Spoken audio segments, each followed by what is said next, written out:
Hello friends, ಬನ್ನಿ ಇವತ್ತಿನ ಆಸೆಪ್ಸನ್ನು ನೋಡ್ಕೊಂಬರೋಣ. ಈ ಕಡೆ ಊಟ ಎಲ್ಲ ಮಾಡಿದಾದ್ಮೇಲೆ ಎಲ್ಲರೂ ಫ್ಯಾಮಿಲಿ ಕೂತ್ಕೊಂಡಿರ್ತಾರೆ. ಅದೇ ಟೈಮಿಗೆ ಈ ಕಡೆ ಮಂಜ ಏನು ಮಾಡ್ಬೇಕು ಅಂದ್ಕೊಂಡಿದ್ಯಾ ನೀನು ಅಂದಾಗ, ಕೆಲಸ ಹುಡುಕ್ಬೇಕು ಅಂದ್ಕೊಂಡಿದ್ದೀನಿ ಬಾವ ಅಂಥೇಳಿ ಈ ಕಡೆ ಮಂಜ ಅಂತಾನೆ. ಅದಕ್ಕೆ ಈ ಕಡೆ ಸೂರ್ಯ, ಹೌದು ನಿಮ್ಮ ಬಾವ ಕೆಲಸ ಹುಡುಕ್ತಾ ಇದ್ದಾರೆ, ಒಳ್ಳೆ ಕೆಲಸನ ಹುಡುಕ್ತಾರೆ ಅನ್ನೋ ಟೈಮ್ಗೆ ಈ ಕಡೆ ಅರುಣ್, ಮಂಜ ಯಾವುದಂದ್ರೆ ಆ ಕೆಲಸ ಒಪ್ಕೋಬೇಡ, ನೀನು ಡಿಗ್ರಿ ಕಂಪ್ಲೀಟ್ ಮಾಡಿದ್ಯಾ, ನಿನಗೆ ಎಂಥ ಕೆಲಸ ಬೇಕು ಅಂತ ಹೇಳು, ನಿನಗೆ ಯಾವ ಥರ ಇರಬೇಕು ಅಂತ ಹೇಳು ಅಂದಾಗ ಈ ಕಡೆ ಕನಕ, ಹೌದು ಆ ಥರ ಕೇಳಿ ಒಳ್ಳೊಳ್ಳೆ ಡ್ರೀಮ್ಸ್ ಇದೆ ಅವನಿಗೆ, ಏನೋ ಕನಸುಗಳಿಟ್ಕೊಂಡಿದ್ದಾನೆ ಅಂತೇಳಿ ಕನಕ ಅಂತಾಳೆ. ಸರಿ ಆಯಿತು ಅಂದಾಗ ಈ ಕಡೆ ಅರುಣ್, ಏನು ಬೇಕು ನಿನಗೆ, ಒಂದು ಸ್ಟಾರ್ಟಪ್ ಮಾಡೋದಕ್ಕೆ ದುಡ್ಡು ಬೇಕು ಮತ್ತು ಎಕ್ಸ್ಪೀರಿಯೆನ್ಸ್ ಬೇಕಲ್ವಾ, ನನ್ನ ಗೊತ್ತಿರೋರೊಬ್ಬರು ಬಡ್ಡಿಗೆ ಕೊಡ್ತಾರೆ ದುಡ್ಡನ್ನು, ಅವ್ರ ಹತ್ರ ಕಳಿಸ್ತೀನಿ, ಅವ್ರ ಹತ್ರ ಒಂದು ಸ್ವಲ್ಪ ದಿನ ಕೆಲಸ ಮಾಡು, ಎಕ್ಸ್ಪೀರಿಯೆನ್ಸ್ ಆದಂಗೂ ಆಗುತ್ತೆ, ಅದಾದಮೇಲೆ ಇನ್ವೆಸ್ಟ್ ಮಾಡಿ ಬಿಸ್ನೆಸ್ಸನ್ನು ಮಾಡ್ಬೋದು ಅಂಥೇಳಿ ಈ ಕಡೆ ಅನ್ನೋಕ್ಕೆ ಶುರು ಮಾಡ್ತಾರೆ. ಅದಕ್ಕೆ ಈ ಕಡೆ ಸರಿ ಆಯಿತು ಅಂತೇಳಿ ಈಗಲೇ ಕಾಲ್ ಮಾಡ್ತೀನಿ ಅಂತೇಳಿ ಅವ್ರಿಗೆ ಕಾಲ್ ಮಾಡಿ ಕಾಂಟ್ಯಾಕ್ಟ್ ಮಾಡಿ ಹೇಳ್ತಾರೆ, ಈ ಥರ ಒಬ್ಬರು ಹುಡುಗ ಇದ್ದಾರೆ, ಕಳಿಸ್ಕೊಡ್ತೀನಿ, ನಾನು ಹೆಂಡ್ತಿ ತಮ್ಮನೇ, ಡಿಗ್ರಿ ಕಂಪ್ಲೀಟ್ ಮಾಡಿದ್ದೇನೆ ಅಂದಾಗ, ಸರಿ ನಾನು ತುಂಬ ದಿವಸದಿಂದ ಹುಡುಗ ನೋಡ್ತಾ ಇದ್ದೆ, ನಾನು ಮೊದಲು ಎಲ್ಲ ರೆಡಿ ಮಾಡ್ಕೊತೀನಿ, ಅದಾದಮೇಲೆ ಕಾಲ್ ಮಾಡ್ತೀನಿ, ನಾನು ಹೇಳಿದಾಗ ನೀವು ಅವ್ರು ಕಳಿಸಿದ್ರೆ ಸಾಕು ಅಂತೇಳಿ ಅಂತಾರೆ. ಓಕೆ ಅಂತೇಳಿ ಅವರು ಕಾಲನ್ನು ಕಟ್ ಮಾಡಿ ಈ ಕಡೆ ಮಂಜ ಆಲ್ರೆಡಿ ಹೇಳಿದ್ದೀನಿ, ಅವರು ಯಾವಾಗ ಹ್ಞೂ ಅಂತಾರೆ ಆವಾಗ ಹೋಗಿ ನೀನು ಜಾಯ್ನ್ ಆದರೆ ಸಾಕು ಅಂತಾರೆ. ಆ ಥರ ಅಂದ ತಕ್ಷಣ ಮಂಜಾಗೆ ಈ ಕಡೆ ತುಂಬಾ ಖುಷಿಯಾಗೋಗುತ್ತೆ. ಥ್ಯಾಂಕ್ ಯು ಬಾವ, ಥ್ಯಾಂಕ್ ಯು ಸೋ ಮಚ್ ಅಂತೇಳಿ ಓಡಿ ಬಂದು ಮಂಜ ಈ ಕಡೆ ಅರುಣನ ತಬ್ಕೊತಾನೆ. ಇದಕ್ಕೆಲ್ಲ ಏನು ಟ್ಯಾಂಕ್ಸ್ ಎಲ್ಲ ಏನು ಬೇಕಾಗಿಲ್ಲ, ನಾವೆಲ್ಲ ಒಂದೇ ಫ್ಯಾಮಿಲಿ ಅಲ್ವಾ ಅಂತೇಳಿ ಅಂತಾರೆ. ಅದಾದಮೇಲೆ ಒಳಗಡೆ ಹೋಗಿ ಅರುಣ್ ಅವರ ಕನಕ ಅವ್ರ ತಾಯಿಗೆ ಸೀರೆಗಳು ಎಲ್ಲ ತೊಗೊಂಬಂದಿರ್ತಾರೆ. ತೊಗೊಳ್ರಿ ಅಮ್ಮ ಅಂತ ಹೇಳಿ ಸೀರೆ ಮತ್ತು ಫ್ರೂಟ್ಸನ್ನು ಕೊಡ್ತಾರೆ. ಇದೆಲ್ಲ ಯಾಕಮ್ಮ ಅಂದಾಗ, ಸಂಪ್ರದಾಯ ನಮ್ಮ, ಇಂಥವು ಬಂಗಾರದಂಥ ಸೊಸೆ ನಾನು ಕೊಟ್ಟಿದ್ದೀರಲ್ಲ, ಅದಕ್ಕೆ ನಮ್ಮ ಕಡೆಯಿಂದ ನಿಮಗೆ ಒಂದು ಕೃತಜ್ಞತೆ ತಿಳಿಸ್ಬೇಕಲ್ವ ಅಂತ ಹೇಳಿ ಈ ಕಡೆ ಕನಕ ಅವ್ರ ತಾಯಿಗೆ ಸೀರೆಯನ್ನು ಕೊಟ್ಟು ಅವ್ರ ಆಶೀರ್ವಾದ ತೊಗೊಳ್ಳಿ ಅಂಥೇಳಿ ಆಶೀರ್ವಾದನ ತೊಗೊತಾರೆ. ಈ ಕಡೆ ಮಂಜಾಗೂ ಕೊಡ್ತಾರೆ, ಅದಾದಮೇಲೆ ಮೀನಾಗೂ ಕೊಡ್ತಾರೆ. ಈ ಕಡೆ ಮೀನಾ, ನನಗೇನು ಬೇಡ, ಮಂಜಾಗೂ ಅಮ್ಮ ಕೊಟ್ಟಿದ್ದೀರಲ್ಲ ನನಗೇನಕ್ಕೆ ಅಂದಾಗ, ಇಲ್ಲಮ್ಮ ಈ ಮದುವೆ ಆಗೋಕ್ಕೆ ನೀನೇ ಕಾರಣ, ನೀನು ನಮಗೋಸ್ಕರ ಎಷ್ಟೊಂದು ಹೆಲ್ಪ್ ಮಾಡಿದ್ಯಾ, ನೀನು ನಮ್ಮನೆ ಅವಳೆ ಅಲ್ವಾ, ಇವಾಗ ನಮಗೆ ಅಂತ ಯಾರಿದ್ದಾರೆ ನಿಮ್ಮನ್ನು ಬಿಟ್ಟರೆ, ನೀವು ಎಲ್ಲ ನಮ್ಮ ಮನೆಯವರೇ ಅಲ್ವಾ, ನೀವೆಲ್ಲನೂ ನಮ್ಮ ಜೊತೆಲಿ ಇರೋರೆ, ಇನ್ಮೇಲೆ ನಾವು ಒಂದು ಫ್ಯಾಮಿಲಿನೇ ಅಂತ ಹೇಳಿ ಈ ಕಡೆ ಸೀರೆಯನ್ನು ಕೊಟ್ಟು ಸರಿ ಹೋಗ್ಬಿಟ್ಟು ಬರ್ತೀನಿ ಅಂತೇಳಿ ಅಲ್ಲಿಂದ ಬರ್ತಾರೆ. ಈ ಕಡೆ ರಾಮಕೋಟಿ ಬರ್ಕೊಂಡು ಕೂತಿರ್ತಾಳೆ ಮೀನಾ. ಏನು ಕನಕ ಮನೆಗೆ ಹೋಗಿದ್ದಲ್ಲ, ಹೆಂಗಿದ್ದಾಳೆ ಕನಕ ಅಂತ ಕೇಳಿದಾಗ, ರೀ ಅದನ್ನು ಹೇಳೋಕ್ಕೆ ಮಾತು ಬರ್ತಾ ಇಲ್ಲ ರೀ, ಅದನ್ನು ಹೇಳೋದಕ್ಕಿಂತ ನೋಡಿದ್ರೇ ಕಣ್ಣಲ್ಲಿ ಚೆನ್ನಾಗಿರೋದು, ತುಂಬ ಖುಷಿಯಾಗಿದ್ದಾಳೆ, ಅಂಥ ಒಳ್ಳೆ ಮನೆಗೆ ಕನಕ ಸಿಕ್ಕಿರೋದು ನನಗಂತೂ ತುಂಬ ಖುಷಿ ಆಗ್ತಾಯಿದೆ, ತುಂಬ ಚೆನ್ನಾಗಿದ್ದಾಳೆ ರೀ ನೋಡೋದಕ್ಕೆ ಅಂತೇಳಿ ಅಂತಾರೆ.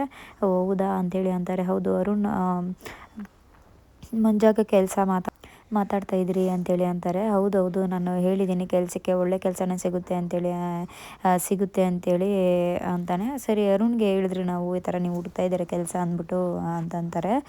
ಹೌದಾ, ಹುಡ್ಕೊಂಡಿರ್ತಾನೆ ಮತ್ತೆ ಅವನು, ಕ್ಯಾಬ್ ಕೆಲಸನೇ ನೋಡ್ತೀನಿ ಅಂದ್ಕೊಂಡಿದ್ದೆ ಅವನು ಅಂದಾಗ, ಇಲ್ಲ ರೀ ಹಾಗೆಲ್ಲ ತಪ್ಪಾಗಿ ತಿಳ್ಕೊಬೇಡಿ ಅವ್ರ ಬಗ್ಗೆ ಎಲ್ಲನೂ, ಅವ್ರು ಯಾವುದೋ ಫೈನಾನ್ಸಿಯರ್ ಹತ್ರ ಕಳಿಸ್ತೀನಿ ಅಂತ ಹೇಳಿ ಅವರು ನಾವು ಮಾತಾಡೋದನ್ನ ಕೇಳಿಸ್ಕೊಂಡು ಅವ್ರಿಗೆ ಕಾಲ್ ಮಾಡಿ ಹೇಳಿದ್ದಾರೆ, ಅವ್ರು ಯಾವಾಗ ಕರೀತಾರೋ ಅವಾಗ ಹೋದರೆ ಸಾಕು ಅಂತ ಹೇಳಿದ್ದಾರೆ ರೀ ಅಂತೇಳಿ ಅಂತಾರೆ. ಓ ಹೌದಾ, ಸರಿ ಬಿಡು, ಹೆಂಗೋ ಒಳ್ಳೇದಾದರೆ ಸಾಕು ಅಂತಾರೆ. ಅಯ್ಯೋ ಅಪ್ಪ, ನಾನು ಈ ಥರ ನೀವು ಟೆನ್ಷನ್ ತೊಗೋತೀರ ಅಂದ್ಕೊಂಡಿದ್ದೆ, ಬೈತೀರ ಅಂದ್ಕೊಂಡಿದ್ದೆ, ಈಗ ನೋಡ್ರಿ ಎಷ್ಟು ಸಿಂಪಲಾಗಿ ತೊಗೊತಾರೆ, ಇದೇ ರೀತಿ ಎಲ್ಲನೂ ಸಿಂಪಲಾಗಿ ತೊಗೊಂಡ್ರೆ ಎಷ್ಟು ಖುಷಿಯಾಗಿ ಎಷ್ಟು ಚೆನ್ನಾಗಿರುತ್ತಲ್ವ ಮನೆ ಅಂತೇಳಿ ಅಂತಾರೆ.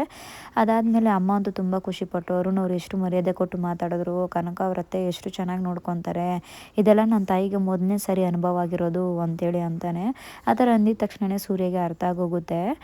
ಈ ಕಡೆ ಸೂರ್ಯ, ಹೌದು ನಿನಗೆ ಮೊದಲನೇ ಸಲ, ನಮ್ಮ ಮದುವೆಯಾಗಿ 1.5 ವರ್ಷ ಆಯಿತು, ಒಂದಿನೂ ಅತ್ತೆ ನಿನ್ನನ್ನು ಮಗಳಾಗಿ ಮನುಷ್ಯರಾಗೂ ಸಹ ನೋಡೋದಿಲ್ಲ, ನಿಮ್ಮ ಅತ್ತೆಗೂ ಒಂದು ಚೂರು ರೆಸ್ಪೆಕ್ಟ್ ಕೊಡೋದಿಲ್ಲ, ಮನೆಗೆ ಬಂದರೆ ಏನೂ ಮಾಡೋಕ್ಕಾಗೋದಿಲ್ಲ ಮೀನಾ, ಇದನ್ನೆಲ್ಲ ತಡ್ಕೊಂಡು ನೀನು ಇದೆಯಲ್ವ, ಈ ಜನ್ಮ ಅಲ್ದಿರ ಮುಂದಿನ ಜನ್ಮದಲ್ಲಾದ್ರೂ ಒಳ್ಳೆ ಮನೆಗೆ ಸಿಗು, ಚೆನ್ನಾಗಿರು ಅಂತೇಳಿ ಅಂತಾರೆ.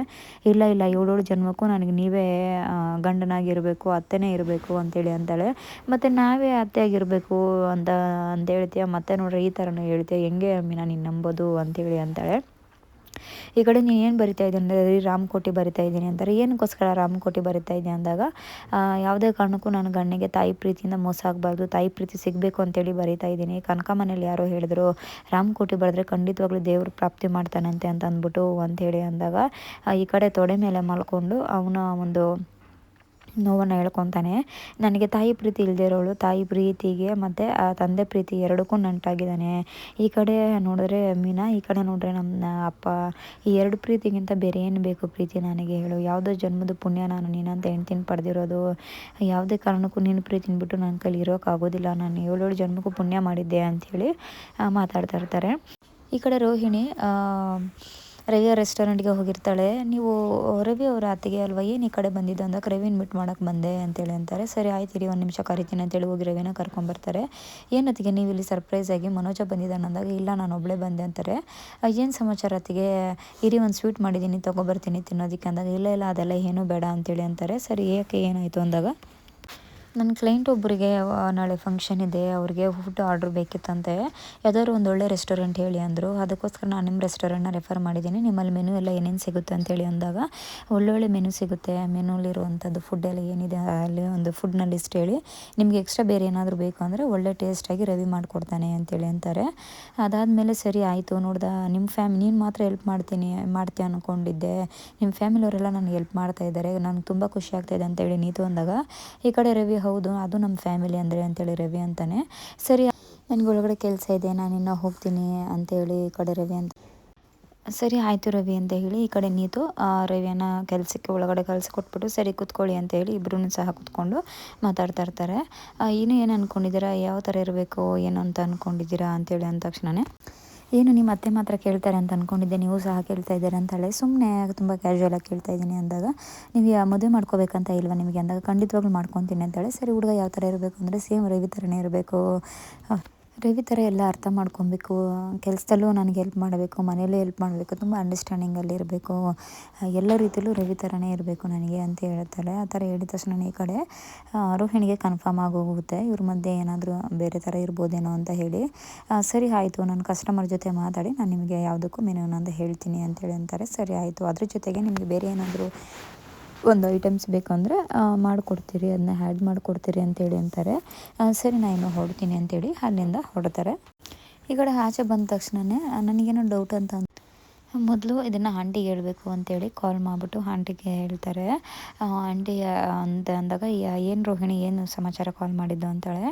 ಅದಕ್ಕೆ ಹೌದು ಈ ಥರ ನಾನು ಬಂದಿದ್ದೆ ರೆಸ್ಟೋರೆಂಟ್ಗೆ ಮಾತಾಡ್ತಾ ಇದ್ದೀನಿ, ಮಾತಾಡ್ಕೊಂಡು ಬಂದೆ, ನನಗೇನೋ ಇವರಿಬ್ಬರ ಮಧ್ಯೆ ಏನಾದ್ರು ಇದೆ ಅಂತ ಅನಿಸ್ತಾ ಇದೆ, ಮೈ ಕೈ ಎಲ್ಲ ಮುಟ್ಕೊಂಡು ಮಾತಾಡ್ತಿದ್ದಾಳೆ ಅಂದ ತಕ್ಷಣ ಈ ಕಡೆ ಅವ್ರ ತಾಯಿ ಮದುವೆ ಆಗಿರೋನಿಗೆ ಮೈ ಕೈ ಮುಟ್ಕೊಂಡು ಮಾತಾಡಬೇಕಂತ ಮಾತಾಡಬಾರ್ದಂತ ಗೊತ್ತಾಗೋದಿಲ್ವ, ಒಂದು ಚೂರು ನಾಚಿಕೆ ಮಾನ ಮರಿದೇನಿಲ್ವಂತ ಅವಳಿಗೆ, ಇದು ನೀವು ಕನ್ಫರ್ಮ್ ನೀನು ಹೇಳ್ತಾ ಇರೋದು ಅಂತೇಳಿ ಅಂದ ತಕ್ಷಣ ಹೌದು ಕನ್ಫರ್ಮಾಗಿ ನಾನು ಹೇಳ್ತಾ ಇರೋದು, ನಾನು ನೋಡ್ಕೊಬಂದೇ ಹೇಳ್ತಾ ಇರೋದು ಅಂತೇಳಿ ಅಂದಾಗ ಈ ಕಡೆ ಇಲ್ಲ ನಾನು ರವಿನ ನೋಡಿದೆ, ರವಿ ಯಾವುದೇ ಕಾರಣಕ್ಕೂ ಆ ಥರ ನನಗೆ ಅನ್ನಿಸ್ತಾ ಇಲ್ಲ, ಅವ್ರು ತುಂಬ ಮೆಚೂರ್ಡಾಗಿ ಯೋಚನೆ ಮಾಡ್ತಾ ಇದ್ದಾರೆ ಅಂದ ತಕ್ಷಣ ಈ ಕಡೆ ಏನು ರವಿಗೆ ಸಪೋರ್ಟ್ ಮಾಡ್ತಾ ಇದೆಯಾ ಅಂದರೆ ಅಯ್ಯೋ ಆಂಟಿ ಸಪೋರ್ಟೆಲ್ಲ ಏನಿಲ್ಲ, ಇರೋದನ್ನ ನಾನು ಹೇಳಿದೆ ಅಷ್ಟೇ ಅಂತೇಳಿ ಕಡೆ ಅಂತಾಳೆ. ಸರಿ ಆಯಿತು ನಾನು ಶ್ರುತಿಗೆ ಫೋನ್ ಮಾಡಿ ಮಾತಾಡ್ಕೊತೀನಿ, ನಿನ್ನ ಕಾಲನ್ನು ಕಟ್ ಮಾಡೋ ಅಂದ ತಕ್ಷಣ ಅಯ್ಯೋ ನನ್ನ ಬಗ್ಗೆ ಏನು ಹೇಳ್ಬೇಡ್ರಿ ಅಂದರೆ ಇಲ್ಲ ತಾಯಿ ನಿನ್ನ ಬಗ್ಗೆ ಎಲ್ಲ ಏನು ಹೇಳೋದಿಲ್ಲ, ಇಡಮ್ಮ ಫಸ್ಟ್ ಫೋನ್ ಅಂತೇಳಿ ಈ ಕಡೆ ಶ್ರುತಿ ಅವ್ರ ತಾಯಿ ಕಾಲನ್ನು ಕಟ್ ಮಾಡಿ ಶ್ರುತಿಗೆ ಕಾಲ್ ಮಾಡಿ ಇನ್ಫಾರ್ಮ್ ಮಾಡೋದಕ್ಕೆ ರೆಡಿ ಆಗ್ತಾಳೆ. ಈ ಕಡೆ ಮನೇಲಿರೋರೆಲ್ಲನೂ ಆಚೆ ಕಡೆ ಗಾರ್ಡನಲ್ಲಿ ಕೂತ್ಕೊಂಡಿರ್ತಾರೆ, ಎಲ್ಲರೂ ಕಾಫಿ ಕುಡ್ಕೊಂಡಿರ್ತಾರೆ. ಅದೇ ಟೈಮ್ಗೆ ಈ ಕಡೆ ಶಾಂತಿ ಬರ್ತಾಳೆ. ಶಾಂತಿ ಬಂದು ಏನೇ ಇವಳು ಮೀನಾ ಫೋನಲ್ಲಿ ಇರ್ತಾಳೆ, ಯಾವುದೋ ಆರ್ಡ್ರ್ ಮಾತಾಡಿಕೊಂಡು ಆಚೆ ಕಡೆ ಹೋಗಬೇಕು ಅಂತೇಳಿ ಮೀನಾ ಹೋಗೋ ಟೈಮ್ಗೆ ಈ ಕಡೆ ಶಾಂತಿ ಬರ್ತಾಳೆ. ಏನು ಬೇಕು ಏನು ಬೇಡ ಅಂತ ಕೇಳಿದ್ರೆ ನೀನು ಹೋಗ್ತಾ ಇದೆಯಾ ಅಂತ ಅಂದಾಗ ಅತ್ತೆ ನಿಮ್ಗೆ ಆಲ್ರೆಡಿ ಕಾಫಿ ಮಾಡ್ಕೊಂಡು ಇಟ್ಟಿದ್ದೀನಿ ಅಂದಾಗ ಇಲ್ಲ ನಾನು ಕಾಫಿ ಎಲ್ಲ ಏನು ಬೇಡ ನಂಗೆ ಟೀ ಕೊಡು ಅಂತಾರೆ. ಅತ್ತೆ ಕಾಫಿ ಅಲ್ವಾ ನೀವು ಕುಡಿತಿದ್ದು ಅಂದಾಗ ಇಲ್ಲ ನನಗೆ ಇವತ್ತು ಟೀ ಕುಡಿಬೇಕು ಅನ್ಸಿದೆ, ನಂಗೆ ಟೀ ಮಾಡಿಕೊಡು ಅಂತೇಳಿ ಈ ಕಡೆ ಶಾಂತಿ ಅಂತಾಳೆ. ಅದಕ್ಕೆ ಈ ಕಡೆ ಸೂರ್ಯ ನಿಂತ್ಕೊಂಬಿನ ಅಲ್ಲಿ ಆ ಕಾಫಿನ ನನಗೆ ತೊಗೊಂಬಂದು ಕೊಡು ಅಂತಾರೆ. ಏನು ಕ್ರಿ ಅಂದಾಗ ನೀನು ಫಸ್ಟ್ ಆ ಕಾಫಿನ ತೊಗೊಂಬಂದು ನನಗೆ ಕೊಡು ಅಂತೇಳಿ ಅಂತಾರೆ. ಸರಿ ಆಯಿತು ಅಂತೇಳಿ ಕಾಫಿನ ತೊಗೊಂಬಂದು ಸೂರ್ಯಗೈಲಿ ಕೊಟ್ಟಾಗ ಅಪ್ಪ ಈ ಕಾಫಿನ ಕುಡಿ ಅಂತೇಳಿ ಶಾಂತಿ ಸಕ್ಕರೆಗೆ ಅಂತೇಳಿ ಅಂತಾರೆ. ಯಾಕೆ ನನಗೆ ಬೇಡ ಅಂತ ಹೇಳಿದ್ನಲ್ವ, ನನಗೆ ಬೇಕಾಗಿಲ್ಲ, ನನಗೆ ಟೀ ಬೇಕು ಅಂತೇಳಿ ಅಂತಾರೆ. ನಾನು ಮನೆ ಕೆಲಸದವಳಲ್ಲ, ನನ್ನ ಹೆಂಡ್ತಿ ಏನು ನೀವು ಮೊದಲೇ ಏನು ಬೇಕಂತ ಹೇಳಬೇಕಿತ್ತು, ಇವಾಗ ಮಾಡಿದ್ಮೇಲೆ ಹೇಳಿದ್ರೆ ಅದು ಹೆಂಗೆ ವೇಸ್ಟ್ ಆಗೋದಿಲ್ವಾ ಅಂತ ಹೇಳಿ ಅಂತಾರೆ. ಅದಕ್ಕೆ ನನಗೆ ಬೇಡ ಅಂದರೆ ಬೇಡ ಅಂತೇಳಿ ಅಂತಾರೆ. ಅದಕ್ಕೆ ಅದೇ ಟೈಮ್ಗೆ ಈ ಕಡೆ ಮನೋಜ ಏನೊಂದು ಕಾಫಿ ಮಾಡೋಕ್ಕೂ ಆಗೋದಿಲ್ವಾ, ಮೀನಮ್ಮ ಇರೋದು ಇನ್ನೇನಕ್ಕೆ ಮನೆ ಕೆಲಸ ಮಾಡೋದಕ್ಕೆ ತಾನೆ ಅಂತೇಳಿ ಈ ಕಡೆ ಮನೋಜ ಅಂತಾನೆ. ಅದಕ್ಕೆ ಸೈಲೆಂಟಾಗಿ ಕೂತ್ಕೊಂಡಿದ್ರೆ ಸರಿ, ಇಲ್ಲಾಂದರೆ ಬಾಯಿ ತುಂಬ ಬ್ಯಾಂಡೇಜ್ ಕಟ್ಕೊಳ್ಳೋ ಪರಿಸ್ಥಿತಿ ಬರುತ್ತೆ ಅಷ್ಟೇ ಅಂತೇಳಿ ಈ ಕಡೆ ಮನೋಜಗೆ ಸೂರ್ಯ ವಾರ್ನ್ ಮಾಡ್ತಾನೆ. ಅದಕ್ಕೆ ಈ ಕಡೆ ರವಿನೂ ಸಹ ಅತ್ತಿಗೆ ಏನೋ ತುಂಬ ಖುಷಿಗೆ ಮಾಡಿಕೊಡ್ತಾ ಇದ್ದಾರೆ ನಮಗೆ, ಹಂಗೆ ಅಂದ್ಬಿಟ್ಟು ಅವ್ರೇನು ಮನೆ ಕೆಲಸವರಲ್ಲ ಅಂತೇಳಿ ರವಿನೂ ಸಪೋರ್ಟ್ ಮಾಡ್ತಾನೆ. ಈ ಕಡೆ ಶಾಂತಿ ಒಂದು ಟೀ ಕೇಳಿದ್ದಕ್ಕೆ ಏನು ನೀವು ಹಿಂಗೆಲ್ಲ ಮಾತಾಡ್ತೀಯ, ನನಗೇನು ಬೇಕಾಗಿಲ್ಲ ಹೋಗು ಅಂತೇಳಿ ಅಂತಾರೆ. ಈ ಕಡೆ ರಂಗನಾಥ್. ಅಲ್ಲ ಶಾಂತಿ, ಪಾಪ ಮನೆ ಕೆಲಸನೂ ಮಾಡಬೇಕು, ಆಚೆಗಡೆ ಹೂವಿನ ಆರ್ಡ್ರಿಗೂ ಹೋಗಬೇಕು. ಇವಾಗ ನಿನಗೂ ಮಾಡ್ಕೊಡ್ಬೇಕಂದ್ರೆ ಹೆಂಗೆ? ನಿನ್ನ ಮೊದಲೇ ಏನು ಬೇಕು ಅಂತ ಹೇಳಬೇಕಿತ್ತಲ್ವಾ? ಏನು ಹೇಳ್ತೀರಣ್ಣ ಇವಾಗ ಟೀ ಬೇಕು ಅಂದರೆ ಅದು ಹೆಂಗೆ ಅಂತೇಳಿ ಅಂತಾರೆ. ಅಯ್ಯೋ, ಒಂದು ಟೀ ಈ ಮನೇಲಿ ಒಂದು ಟೀ ಕೇಳೋವಷ್ಟು ನನಗೆ ಸ್ವತಂತ್ರ ಇಲ್ವಾ ಅಂತ ಹೇಳಿ ಈ ಕಡೆ ಅಂತಾಳೆ. ಅದಕ್ಕೆ ಇಲ್ಲ ಒಂದು ಬೇಡ ಬಿಡು, ನಿನ್ನ ಗಂಡ ಈ ಥರ ಎಲ್ಲ ಮಾತಾಡ್ತಾನೆ, ನನಗೆ ಬೇಕಾಗಿಲ್ಲ, ಟೀನು ಬೇಡ ಏನು ಬೇಡ ಅಂತ ಎದ್ದೋಗ್ಬಿಡ್ತಾರೆ. ಈ ಕಡೆ ಸೂರ್ಯ ಆ ಥರ ಮಾಡಿದ್ದಕ್ಕೆ ಮೀನಾ ಬೈಯೋಕ್ಕೆ ಶುರು ಮಾಡ್ತಾಳೆ. ನೋಡ್ರಿ, ನೀವು ಮಾಡಿದ ಕೆಲ್ಸಕ್ಕೆ ಅತ್ತೆ ಟೀನು ಕುಡಿದಿರೋ ಹೋಗ್ಬಿಟ್ರು ಪಾಪ ಅಂತಾರೆ. ಅದಕ್ಕೆ ರಂಗನಾಥ್, ಒಂದಿನ ಟೀ ಕುಡ್ದಿಲ್ಲ ಅಂದರೆ ಏನೂ ಆಗೋದಿಲ್ಲ, ಸುಮ್ಮನಿರಮ್ಮ, ಉಪವಾಸ ಇದ್ದರೆ ಇನ್ನೂ ಒಳ್ಳೇದಾಗುತ್ತೆ, ನೀನು ಅವಳ ಬಗ್ಗೆ ತಲೆ ಕೆಡಿಸ್ಕೊಬೇಡ ಅಂತ ಹೇಳಿ ಅಲ್ಲಿಂದ ಎಲ್ಲರೂ ಸಹ ಹೊರಟೋಗ್ತಾರೆ. ಈ ಕಡೆ ಶ್ರುತಿ ಬಂದು ಮೀನಾಗೆ, ಮೀನಾ ಅವರೇ, ನೀವೆಲ್ಲದಕ್ಕೂ ಯಾಕೆ ಸೈಲೆಂಟಾಗಿರ್ತೀರಾ? ಮೊದಲೇ ಏನು ಬೇಕು ಏನು ಬೇಡ ಅಂತ ಕೇಳಬೇಕಲ್ವ ನೀವು? ಯಾಕೆ ನೀವು ಇಷ್ಟೊಂದು ಸಾಫ್ಟಾಗಿದ್ದೀರಾ ಅಂದರೆ, ನನಗೆ ಆ ಥರ ಎಲ್ಲ ಮಾತಾಡೋಕ್ಕೆ ಬರೋದಿಲ್ಲ ಶ್ರುತಿ ಅಂತೇಳಿ ಅಂತಾರೆ. ಆದರೂ ನೀವು ಆ ಥರ ಇರಲೇಬೇಕು, ಯಾವುದೇ ಕಾರಣಕ್ಕೂ ನೀವು ಎಲ್ಲದಕ್ಕೂ ಭಯ ಬೀಳಬಾರ್ದು, ನೀವು ಕರೆಕ್ಟಾಗಿ ಮಾತಾಡಿದ್ರೇನಲ್ವಾ ಅಂತೇಳಿ ಅಂತಾರೆ.